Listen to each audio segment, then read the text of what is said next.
দীপাবলির সন্ধ্যেটা শুরু করলাম চপ মুড়ি খেয়ে। ঝটপট করে খাওয়াটা শেষ করি চলে গেলাম ব্যালকনিতে মোমবাতি জ্বালাতে। ওই দিন ব্যালকনি থেকে বাইরের ভিউটা দেখতে দারুণ লাগে। যাই বলুন, কলোনির পরিবেশটাই একটা আলাদা। দীপাবলির দিন ছোট থেকে বড় সবাই যে যার মতো বাজি ফাটানোতে মেতে ওঠে। আর কলোনিতে তো সবাই সবার বাড়িতে মিষ্টি বিতরণ করে, একটা আলাদাই পরিবেশ। এখানে আমার বরমশাই ফানুস ওড়ানোর জন্য সে ব্যস্ত। আর ফানুস তো সবারই খুব ভালো লাগে, ওড়ানোর থেকেও দেখতে বেশি ভালো লাগে। দেখুন কি সুন্দর উড়ে যাচ্ছে। আপনারাও এনজয় করুন আমার সাথে।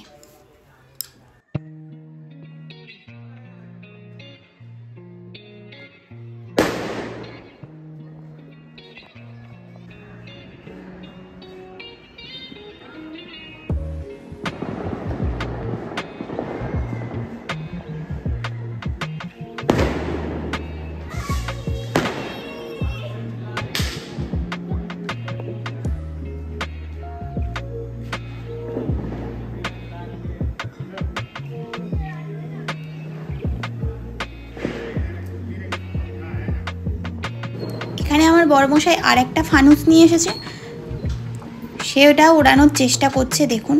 কিন্তু সেটা যদিও ওড়েনি, সেটা পাশের বাড়িতে গিয়ে পড়ে গেছে।